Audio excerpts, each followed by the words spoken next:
Good evening, my friends, and welcome back to Storytime with Indiana Holmes.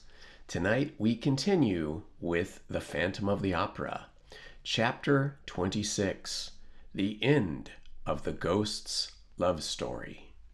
The previous chapter marks the conclusion of the written narrative which the Persian left behind. Notwithstanding the horrors of a situation which seemed definitely to abandon them to their deaths, Monsieur de Chagny and his companion were saved by the sublime devotion of Christine Daae, and I had the rest of the story from the lips of the daroga himself. When I went to see him, he was still living in his little flat in the Rue de Rivoli, opposite the Tuileries. He was very ill, and it required all my ardor as a historian pledged to the truth to persuade him to live the incredible tragedy over again for my benefit. His faithful old servant Darius showed me to him. The daroga received me at a window overlooking the garden of the Tuileries. He still had his magnificent eyes, but his poor face looked very worn. He had shaved the whole of his head, which was usually covered with an astrakhan cap. He was dressed in a long plain coat and amused himself by unconsciously twisting his thumbs inside his sleeves. But his mind was quite clear, and he told me his story with perfect lucidity. It seems that when he opened his eyes, the daroga found himself lying on a bed. Monsieur de Chagny was on a sofa beside the wardrobe. An angel and a devil were watching over them. After the deceptions and the illusions of the torture chamber, the precision of the details of that quiet little middle-class room seemed to have been invented for the express purpose of puzzling the mind of the mortal rash enough to stray into the abode of a living nightmare. The wooden bedstead, the waxed mahogany chairs, the chest of drawers, those brasses, the little square antimacassars carefully placed on the backs of chairs, the clock on the mantelpiece, and the harmless-looking ebony caskets at either end. Lastly, the whatnot filled with shells, with red pincushions, with mother-of-pearl boats, and an enormous ostrich eggs. The whole discreetly lighted by a shaded lamp standing on a small round table. This collection of ugly, peaceable, reasonable furniture at the bottom of the opera cellars bewildered the imagination more than that of all the late fantastic happenings. The figure of the masked man seemed all the more formidable in this old-fashioned, neat, and trim little frame. It bent down over the Persian and said in his ear, "Are you better, daroga? You are looking at my furniture. It is all that I have left of my poor, unhappy mother." Christine Daae did not say a word. She moved about noiselessly, like a sister of charity who had taken a vow of silence. She brought a cup of cordial, or of tea, he did not remember which. The man in the mask took it from her and gave it to the Persian. Mr. de Chagny was still sleeping. Eric poured a drop of rum into daroga's cup, and pointing to the Viscount, said, "He came to himself long before we knew if you were still alive, daroga. He is quite well. He is asleep. We must not wake him." Eric left the room for a moment, and the Persian raised himself on his elbow, looked around him, and saw Christine Daae sitting by the fireside. He spoke to her, called her, but he was still very weak, and fell back on his pillow. Christine came to him, laid her hand on his forehead, and went away again. And the Persian remembered that, as she went, she did not give a glance at Monsieur de Chagny, who, it is true, was sleeping peacefully, and sat down again in her chair by the chimney corner, silent as a sister of charity who had taken a vow of silence. Eric returned with some little bottles, which he placed on the mantelpiece, and again, in a whisper, so as not to wake Monsieur de Chagny, he said to the Persian, after sitting down and feeling his pulse, "You are now saved both of you, and I shall soon take you up to the surface of the earth to please my wife." Thereupon he rose without any further explanation and disappeared once more. The Persian now looked at Christine, quiet profile under the lamp. She was reading a tiny book with gilt edges, like a religious book. There are editions, the imitation, that look like that. The Persian still had in his ears the natural tone in which the other had said, "To please my wife." Very gently he called her again, but Christine was wrapped up in her book and did not hear him. Eric returned, mixed the daroga a draught, and advised him not to speak to his wife again, nor to anyone, because it might be very dangerous to everybody's health. Eventually the Persian fell asleep, like Monsieur de Chagny, and did not wake up until he was in his own room, nursed by his faithful Darius, who told him that on the night before he was found propped against the door of his flat, where he had been brought by a stranger, who rang the bell before going away. As soon as the daroga recovered his strength and his wits, he sent to Count Philippe's house to inquire after the Viscount's health. The answer was that the young man had not been seen, and that Count Philippe was dead. His body was found on the bank of the Opera Lake, on the Rue Scribe side. The Persian remembered the Requiem Mass, which he had heard from behind the wall of the torture chamber, and had no doubt concerning the crime and the criminal. Knowing Eric as he did, he easily reconstructed the tragedy. Thinking that his brother had run away with Christine Daae, Philippe had dashed in pursuit of him along the Brussels road, where he knew that everything was prepared for an elopement. Failing to find the pair, he hurried back to the opera, remembered Raoul's strange confidence about his fantastic rival, and learned that the Viscount had made every effort to enter the cellars of the theater, and that he had disappeared, leaving his hat in the prima donna's dressing room beside an empty pistol case. And the Count, who no longer entertained any doubt of his brother's madness, in his turn dared enter that infernal underground maze. This was enough in the Persian's eyes to explain the discovery of the Comte de Chagny's corpse on the shore of the lake, where the siren, Eric's siren, kept watch. The Persian did not hesitate. He determined to inform the police. Now the case was in the hands of the examining magistrate called Ferrat, an incredulous, commonplace, superficial sort of person, with a mind utterly unprepared to receive a confidence of this kind. Monsieur Ferrat took down the daroga's depositions, and proceeded to treat him as a madman. Despairing of ever obtaining a hearing, the Persian sat down to write. As the police did not want his evidence, perhaps the press would be glad of it, and he had just written that last line of the narrative I have quoted in the preceding chapters, when Darius announced the visit of a stranger who refused his name, who would not show his face, and declared simply that he did not intend to leave the place until he had spoken to the daroga. The Persian at once felt his singular visitor was and ordered him to be shown in. The daroga was right. It was the ghost. It was Eric.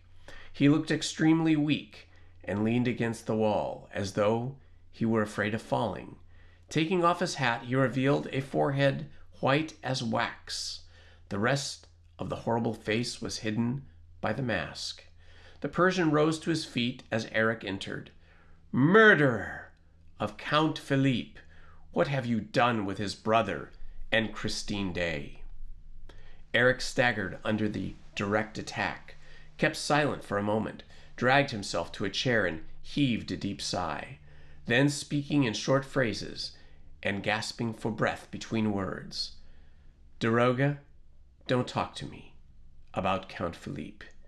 He was dead by the time I left the house. He was dead when the siren sang. It was an accident, a very sad accident. He fell very awkwardly, but simply and naturally, into the lake. "You lie!" shouted the Persian. Eric bowed his head and said, "I have not come here to talk about Count Philippe, but to tell you that I am going to die." "Where Raoul de Chagny and Christine? Where are they?" "I am going to die. Raoul de Chagny and Christine Daae." "Of love, Daroga. I am dying of love. That is how it is. Loved her so, and I love her still, Daroga. And I am dying of love for her. I tell you, if you knew how beautiful she was, when she let me kiss her, alive, it was the first time, Daroga, the first time I ever kissed a woman. Yes, alive. I kissed her alive, and she looked as beautiful as if she had been dead." The Persian shook Eric by the arm. "Will you tell me if she is alive or dead?" "Why do you shake me like that?"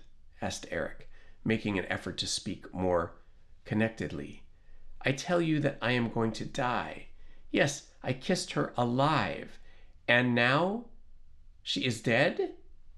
I tell you I kissed her just like that on her forehead, and she did not withdraw. She did not draw back her forehead from my lips. Oh, she is a good girl. As to her being dead, I don't think so, but it has nothing to do with me. No, she is not dead, and no one shall touch a hair of her head. She is a good, honest girl, and she saved your life, Daroga, at a moment when I would not have given 2 pence for your Persian skin.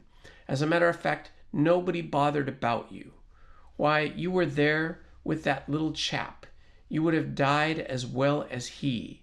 My word, how she entreated me for her little chap. But I told you that, as she had turned the scorpion, she had, though that very fact, and of her own free will, become engaged to me, and that she did not need to have 2 men engaged to her, which was true enough. As for you, you did not exist. You had ceased to exist, I tell you, and you were going to die with the other. Only mark me, Daroga. When you were yelling like the devil because of the water, Christine came to me with her beautiful blue eyes wide open and swore to me, as she hoped to be saved, that she consented to be my living wife. Until then, in the depths of her eyes, Daroga, I had always seen my dead wife. It was the first time I saw my living wife there. She was sincere, as she hoped to be saved. She would not kill herself. It was a bargain. Half a minute later, all the water was back in the lake, and I had a hard job with you, Daroga, for upon my honor, I thought you were done for. However, there you were.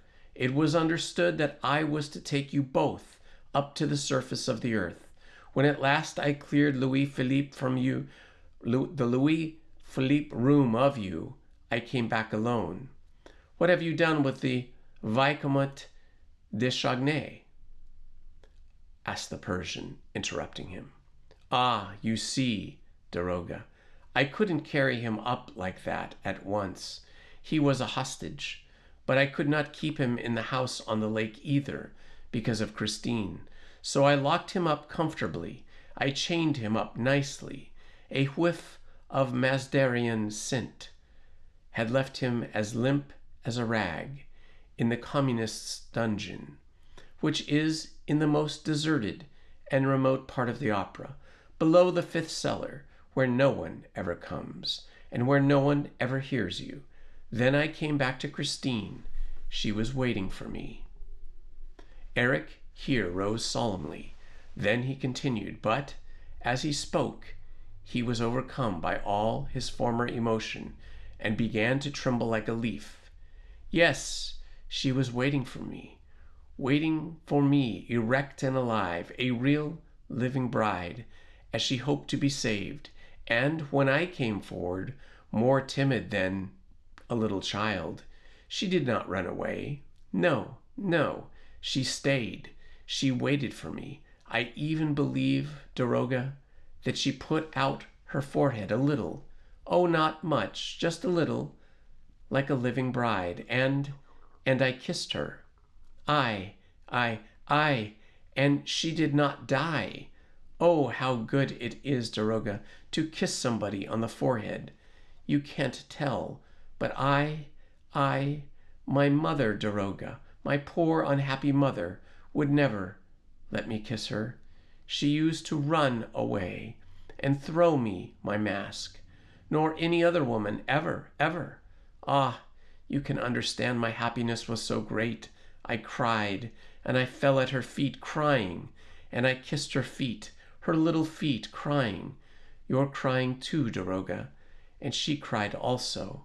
The angel cried. Eric sobbed aloud, and the Persian himself could not retain his tears in the presence of that masked man, who, with his shoulders shaking and his hands clutched at his chest, was moaning with pain and love by turns. Yes, Doroga, I felt her tears flow in my forehead. Oh, mine, mine! They were soft, they were sweet, they tickled under my mask. They mingled with my tears in my eyes. Yes, they flowed between my lips. Listen, Doroga, listen to what I did. I tore off my mask so as not to lose one of her tears. And she did not run away, and she did not die. She remained alive, weeping over me, with me. We cried together. I have tasted all the happiness the world can offer. And Eric fell into a chair, choking for breath. Ah, I am not going to die yet. Presently I shall, but let me cry. Listen, Doroga, listen to this. While I was at her feet, I heard her say, "Poor, unhappy Eric." And she took my hand. I had become no more, no more than a poor dog ready to die for her. I mean it, Doroga.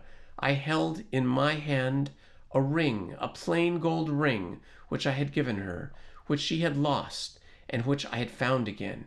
A wedding ring, I slipped it into her little hand and said, "There, take it for you and him.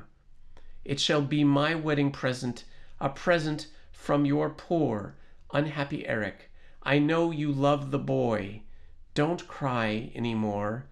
She asked me in a very soft voice what I meant. Then I made her understand that, where she was concerned, I was only a poor dog, ready to die for her, but that she could marry the young man when she pleased, because she had cried with me and mingled her tears with mine. Eric's emotion was so great that he had to tell the Persian not to look at him, for he was choking and must take off his mask. The Doroga went to the window and opened it. His heart was full of pity, but when he took care to keep his eyes fixed on the trees in the Tuileries gardens, lest he should see the monster's face. I went and released the young man, Eric continued, and I told him to come with me to Christine. They kissed before me in the Louis Philippe room. Christine had my ring.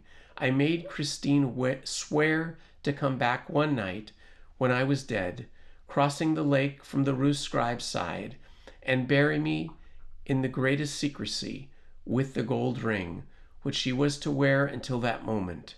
I told her where she was to find my body and what to do with it.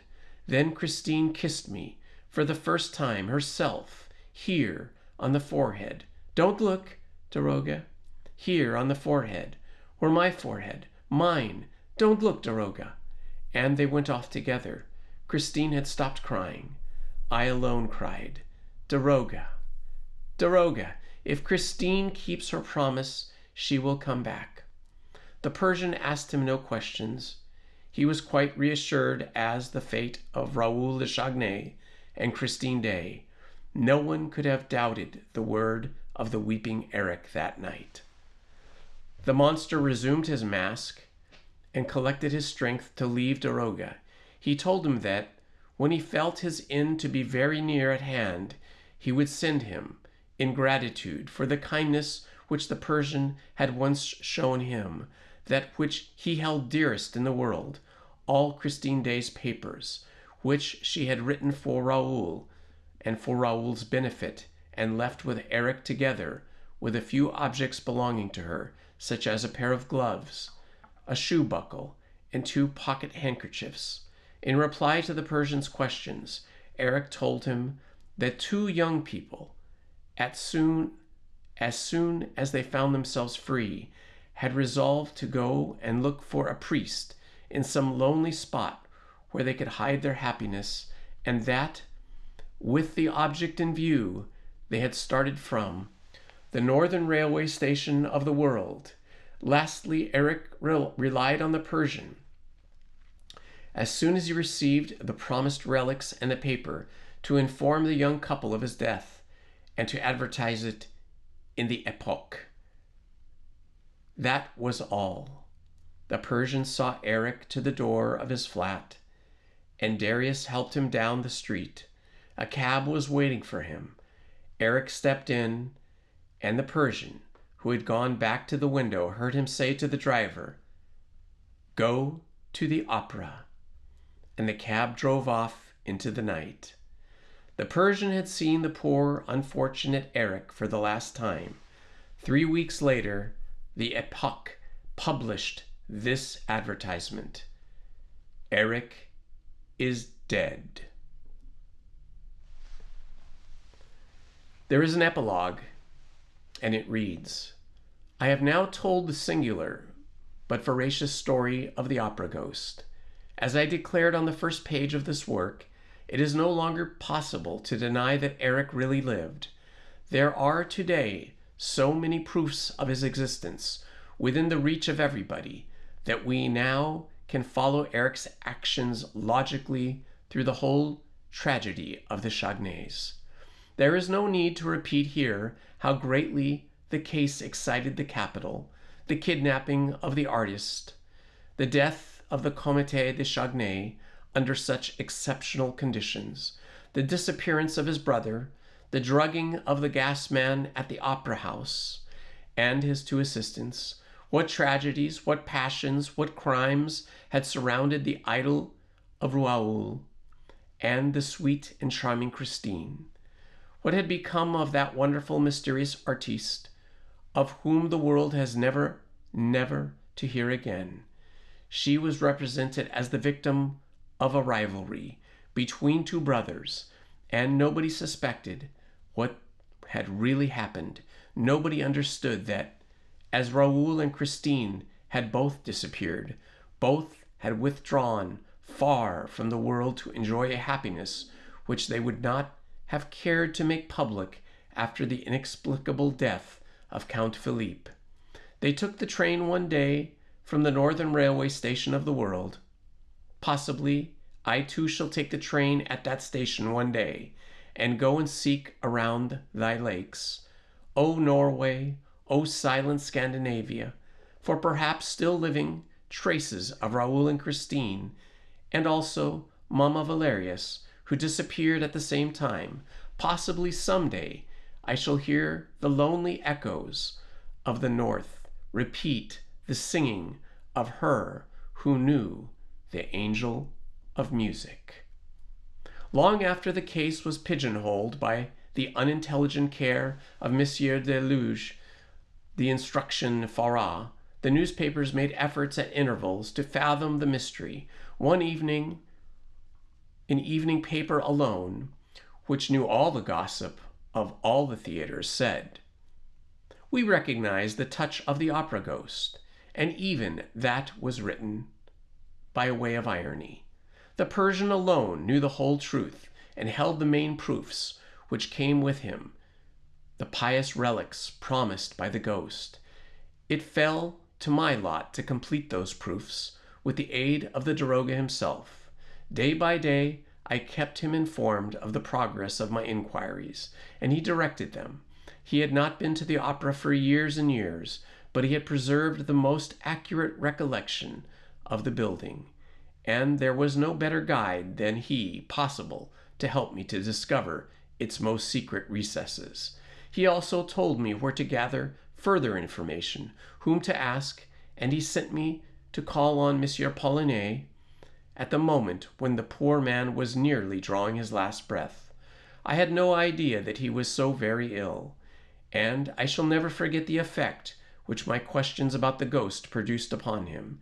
He looked at me as if I were the devil, and answered only in a few incoherent sentences, which showed, however, and that was the main thing, the extent of the perturbation of which the original ghost, in his time, that is, the opera ghost, had brought into that already restless life. For Monsieur Paulinet was what people call a man of pleasure. When I came and told the Persian of the poor result of my visit to Monsieur Paulinet, the daroga gave a faint smile and said, "Paulinet never knew how far that extraordinary blackguard of an Eric humbugged him." The Persian, by the way, spoke of Eric sometimes as a demigod and sometimes as the lowest of the low. Paulinet was superstitious, and Eric knew it. Eric knew most things about the public and private affairs of the opera. When Monsieur Paulinet heard of the mysterious voice and heard the mysterious voice tell him in Box 5 of the manner in which he used to spend his time and abuse his partner's confidence, he did not wait to hear any more. Thinking at first it was the voice of heaven, he believed himself damned, and then, when the voice began to ask for money, he saw that he was being victimized by a shrewd blackmailer to whom D'Aubigné himself had fallen prey. Both of them, already tired of management for various reasons, went away without trying to investigate further into the personality of the opera ghost, who forced such a singular memorandum book upon them. They bequeathed the whole mystery to their successors, and heaved a sigh of relief when they were rid of a business that had puzzled them without amusing them in the least. I then spoke of the two successors, and expressed my surprise that in his memoirs of a manager, Monsieur Moncharmin should describe the opera ghost's behavior at such length in the first part of the book, and hardly mention it at all in the second.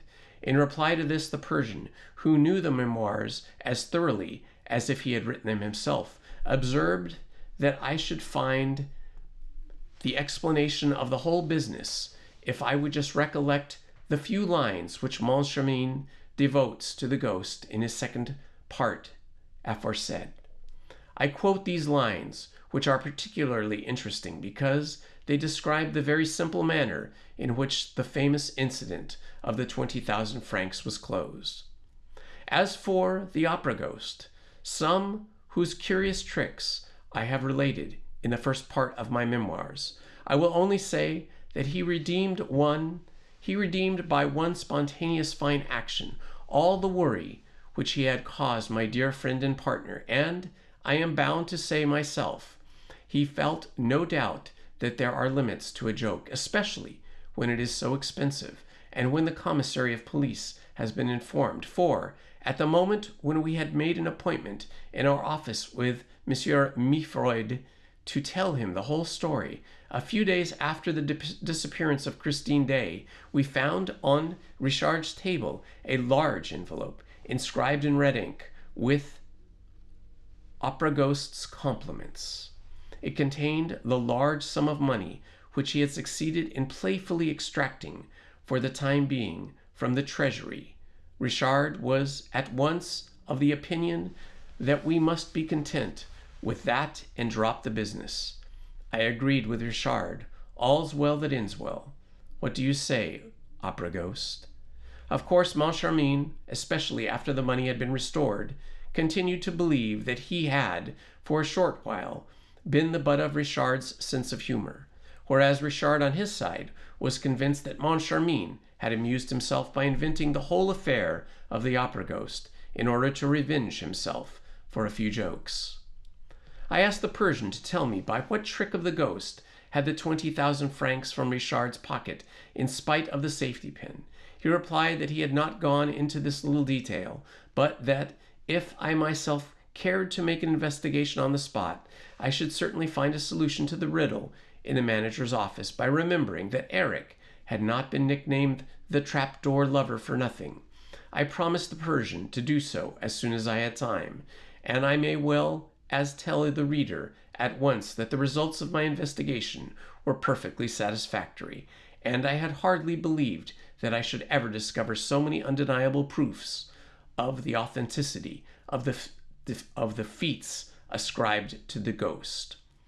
The Persian's manuscript, Christine Daae's papers, the statements made to me by the people who used to work under Messieurs Richard and Moncharmin, by little Meg herself, the worthy Madame Giry, I am sorry to say is no more, and by Sorelli, who is now living in a retirement. All the documents relating to the existence of the ghost, which I propose to deposit in the archives of the opera, have been checked and confirmed by a number of important discoveries, of which I am justly proud. I have not been able to find the house on the lake, Eric having blocked all the secret entrances. On the other hand, I have discovered the secret passage of the communists, the planking of which is falling to pieces in parts, and also the trapdoor through which Raoul and the Persian penetrated into the cellars of the opera house. In the communist dungeon, I noticed numbers of initials traced on the walls by the unfortunate people confined to it, and among these were an R and a C, R.C., Raoul de Chagny. The letters are there to this day.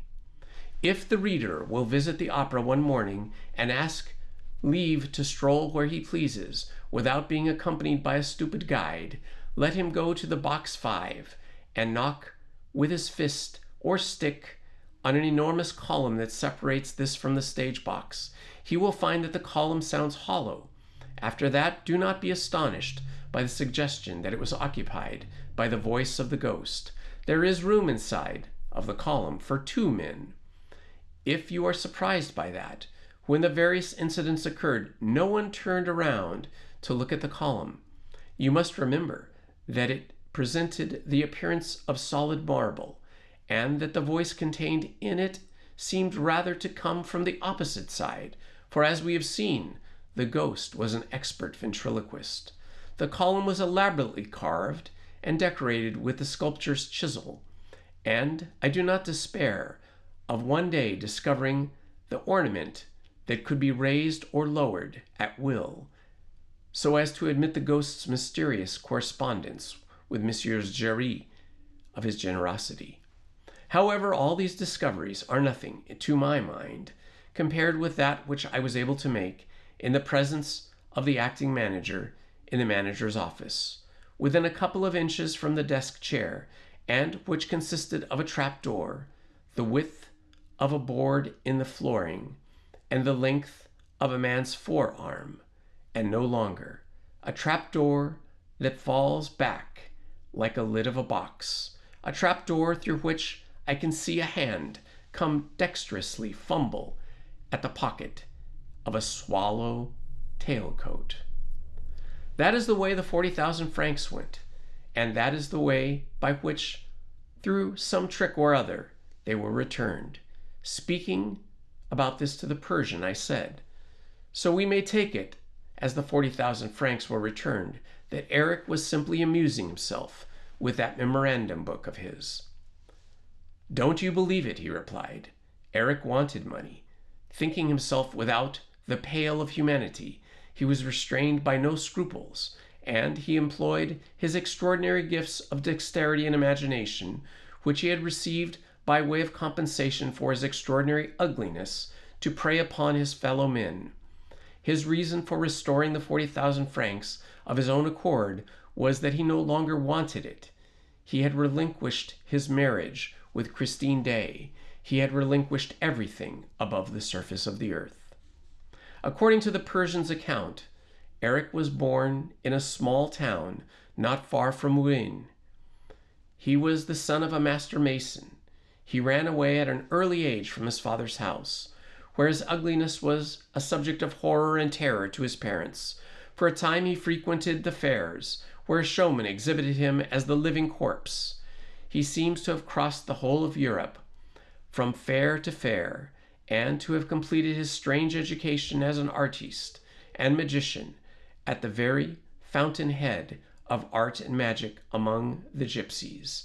A period of Eric's life remained quite obscure. He was seen at the fair of Ninja Novgorod, where he displayed himself in all his hideous glory. He already sang as nobody on his earth had ever sung before. He practiced ventriloquism. He gave displays of legerdemain so extraordinary that the caravans returning to Asia talked about it during the whole length of their journey. In his way, his reputation penetrated the walls of the palace of Mazandaran, where the little sultana, the favorite of the Shah in Shah, was boring herself to death. A dealer in furs returning to Samarkand from Ninja Novgorod told of the marvels which she had seen formed in Eric's tent. The trader was summoned to the palace, and the Daroga of Mazandaran was told to question him. Next, the Daroga was instructed to go to find Eric. He brought him to Persia, where for some months Eric was law. He was guilty of not few horrors, for he seemed not to know the difference between good and evil. He took part calmly in a number of political assassinations, and he turned his diabolical inventive powers against the Emir of Afghanistan, who was at war with the Persian Empire. The Shah took a liking to him. This was the time of the rosy hours of Mazandaran, of which Daroga's narrative has given us a glimpse. Eric had very original ideas on the subject of architecture and thought out a palace much as a conjurer contrives a trick casket. The Shah ordered him to construct an edifice of this kind. Eric did so, and the building appears to have been so ingenious that His Majesty was able to move about in it unseen, to disappear without a possibility of the tricks being discovered. When the Shah found himself the possessor of this gem, he ordered Eric's yellow eyes to be put out.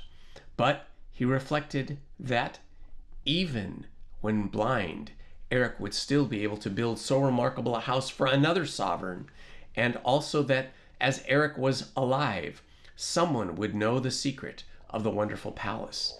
Eric's death was decided upon, together with that of all the laborers who had worked under his orders. The execution of this abominable decree devolved upon the Daroga of Mazandaran. Eric had shown him some slight services and procured him many a hearty laugh.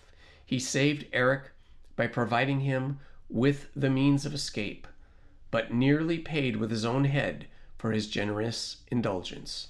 Fortunately, the Daroga, a corpse half eaten by the birds of prey, was found on the shore of the Caspian Sea and was taken for Eric's body because the Daroga's friends had dressed the remains in clothing that belonged to Eric. The Daroga was let off with the loss of the imperial favor and the confiscation of his property, and in order of perpetual banishment. As a member of the royal house, however, he continued to receive a monthly pension of a few hundred francs from the Persian treasury, and on this he came to live in Paris. As for Eric, he went to Asia Minor and thence to Constantinople, where he entered the Sultan's employment. In the explanation of the services which he was able to render a monarch haunted by perpetual terrors, I need only say that it was Eric who constructed all the famous trapdoors, the secret chambers, the mysterious strong-boxes, which were found at Yezda's kiosk after the last Turkish revolution.